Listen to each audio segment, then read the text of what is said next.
Welcome to Business Innovators Radio, featuring industry influencers and trendsetters sharing proven strategies to help you build a better life right now. Hello, listeners. This is your host, Andy Curry. Welcome to the show today. I am fired up because I have on the line with me Arnold Kunst. Did I pronounce your last name right, Arnold? That's got it all. Well, I got something right today. Well, Arnold's been speaking professionally since 2006. The content he speaks on is fascinating, and it's about Abraham Lincoln in the 21st century, how he intersects in the 21st century. I'm anxious to hear what Arnold has to say about this. Now, Arnold speaks primarily in the U.S., and he's based out of California. He has written a book called Lincoln 365. So, Arnold, welcome to the show today. Well, thank you. Glad to be here. We're glad for you to be here with us. Now, let's talk about your speaking business. What are you teaching people, and who are you teaching? Well, I'm teaching people who universally are fascinated by Lincoln. They know they have the same fascination with Lincoln that people have with, I don't know, the seashore or a sunset. He's like a force of nature. And people just gravitate naturally to this man.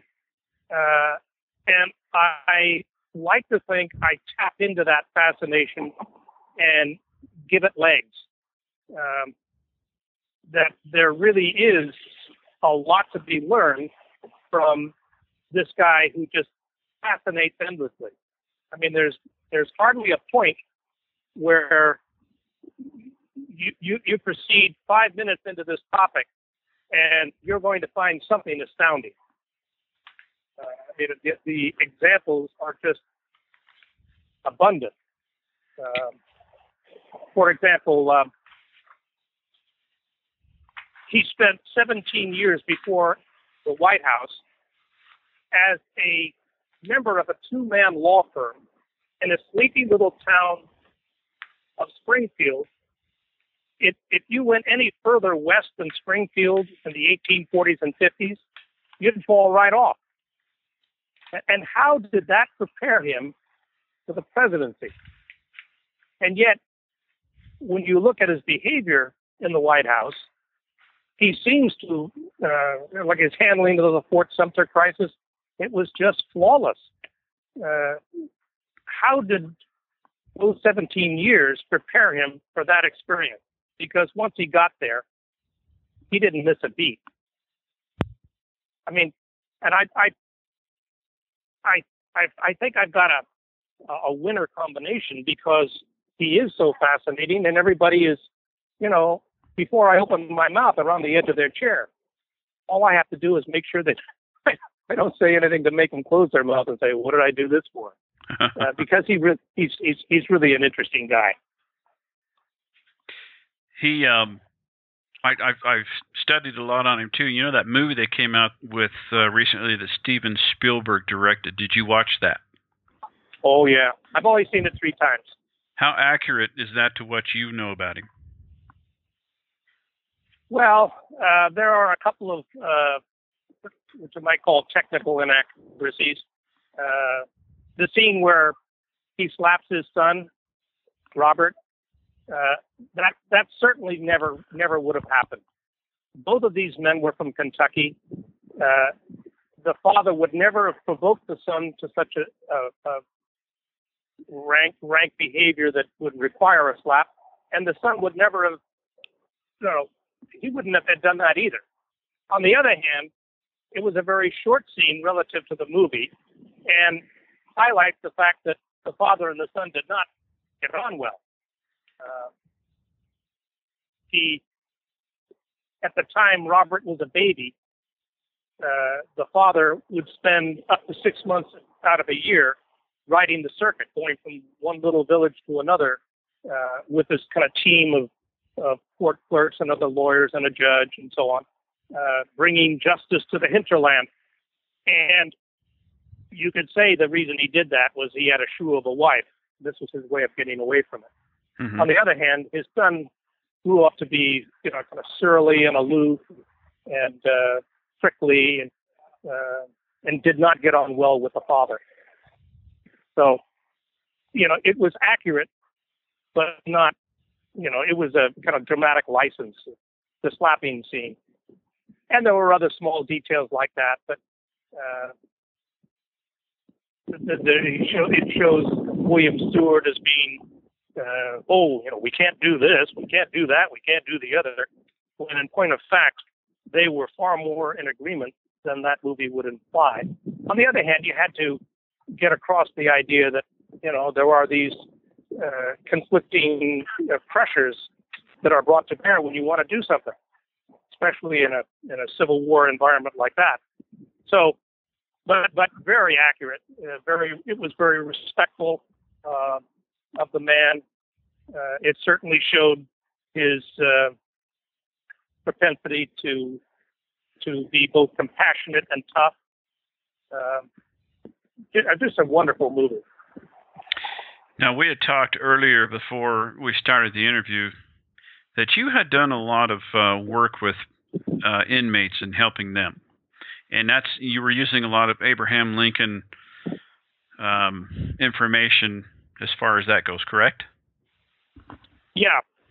I spent 13 years before my retirement in 2011. I spent as a teacher in a California state prison.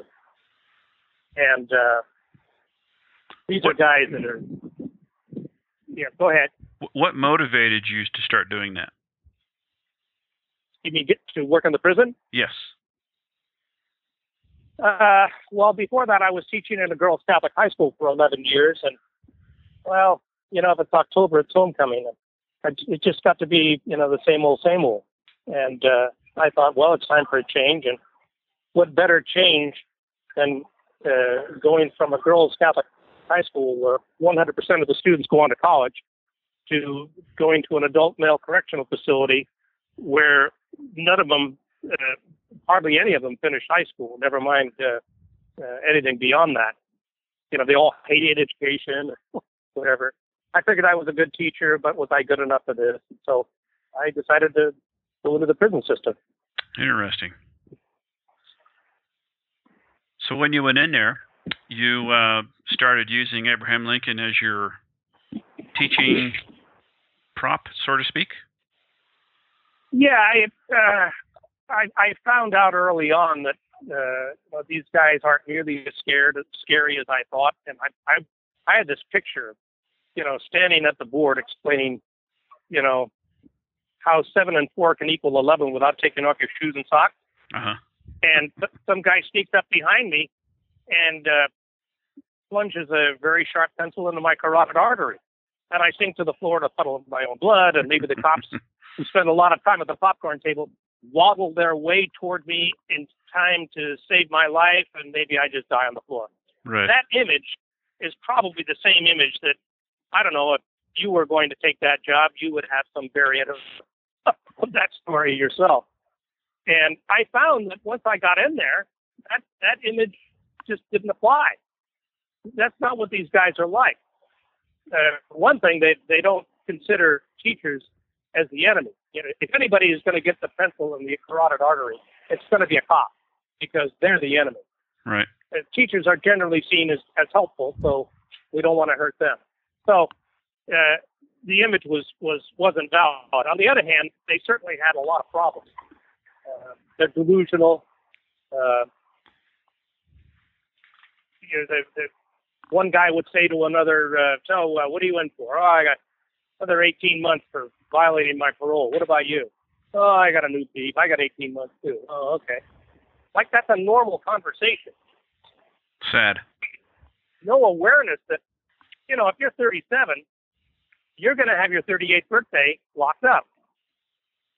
Right. And by the time the guy gets to be 58, he's going to find that he hasn't spent a baseball season on the street since he was 14 because he does a life sentence on the installment plan.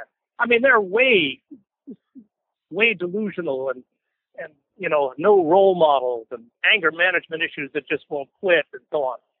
So I decided to go after this role model thing because they've got each other as role models. So I decided initially just to do the writing prompt thing. As our situation is new, so we must think anew and act anew. Abraham Lincoln. It's on the board when they came in. I remember that first day. And I said, you got 10 minutes. Tell me what happens when that sentence from Lincoln rattles around inside your head. Well, they all wrote something. Normally it wasn't very good. On the other hand, it did get them thinking. But I couldn't afford the time to follow it up by getting it right and all that. So I had on this other idea of reading what came to be excerpts from the book that I ended up writing, Lincoln 365. It's a calendar-based book. I'd read today's excerpt, usually in the morning, and then just leave it. I wouldn't say anything about it. I wouldn't say, isn't Lincoln funny, or you should be like Lincoln, or anything. And I just let Lincoln work his magic, because he may be dead, but he's not nearly as dead as you might imagine. He still has the power to entice change from people, even in a prison. Right. So I would read today's excerpts, and then tomorrow I'd read tomorrow's, and take 365 days to get to yesterday's. And the greatest compliment I ever got on my book was from an inmate, Wilson, who said to me one day, Kunst, I really like coming to class on a Monday because we get Lincoln 3 times. Because I had 3 times to account for the Saturday and Sunday, as well as the Monday. And when I came to retirement, I thought, well, if Lincoln's good enough for wife beaters and drug dealers, it just might be good enough for you and me. So I decided to make it the thing that I retired to. I give talks to Rotary clubs and libraries, historical societies, genealogy societies, places like that on Lincoln. Mm-hmm. And I've since published my book, and I sell the book in the back of the room. I also did a CD, 68-minute CD on the wit and wisdom of Abe Lincoln, and I've got a 4 CD set on Lincoln's The World of Abraham Lincoln was installed.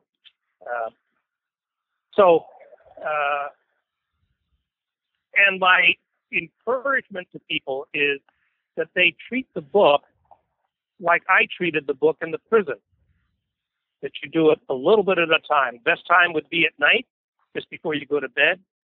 It's 365 days, but it's 254 pages, so it's not a heavy read. You got more than one entry on a page. It's not going to take you long to read today's entry. Mm-hmm. And wait until tomorrow to get to tomorrow's entry. And do the 365 days for yesterday's entry. So, what is the most one or two appreciated entries in your book that people have told you about? Oh, whatever you are, be a good one. It's hard to say. Partly because people don't tell me about that. They buy the book and then what they read in the book is going to happen after they leave the room. So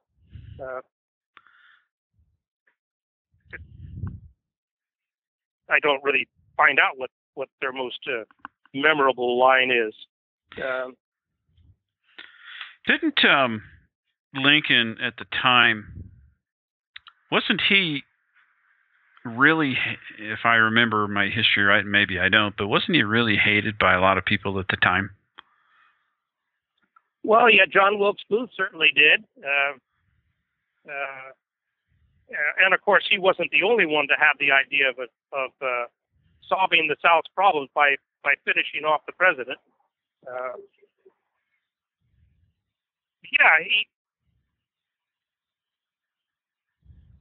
The remarkable thing isn't that he was hated by so many people. but that he was reelected largely with a soldier vote. And the reason that's remarkable is because they were dying like flies. I mean, 620,000 casualties in 49 months. That's a lot of casualties. Sure is. And anybody with half a brain would blame the president for not ending it. And yet there was an Army veteran returning home on furlough who was asked before the 1864 election that reelected him, are you going to vote for Lincoln? And he said, well, of course we are. He mustered us in, and we'll be damned if he shan't stay in his place until he's mustered us out. Like I say, Lincoln is astounding. And they reacted, to the sincerity of the man, and, the fact that when he said he was grateful to people for interrupting their lives in a rather profound way because of a pretty, I suppose a pretty sleepy way of putting it is you cannot unilaterally abrogate a multilateral contract. That is invalid in law. Well, that sounds pretty sleepy to me. I don't know that I'd prepare to put my life on the line because of that. But he had a way of mustering their support. And I mean, he was just a real leader, and they reacted to it. They were prepared to do this thing, to make sure that their children had access to the same freedoms that they themselves had inherited from their ancestors, that they were going to pass that on to their descendants. I mean, I don't know that anybody in this country has that mindset now. Right. And I think it took having lots of years pass and then looking back on what all went on for people to really appreciate him too. Oh yeah. He a lot of the things that he did were in the face of real opposition, or not so much maybe opposition as condescension. There's a famous story of him hiring as Secretary of War Edwin Stanton. Nobody thought he would do that because his first experience with Stanton had been in his lawyer days in 1855.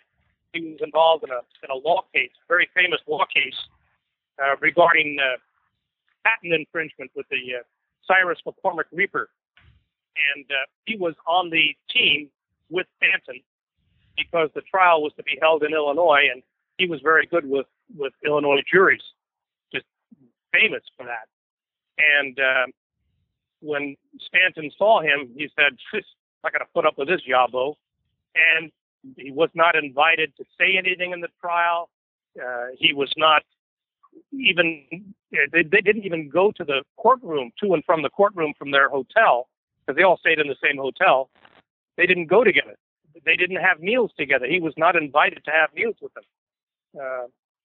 And so when the thing was over, I mean, anybody normal would, I won't have anything to do with Stanton.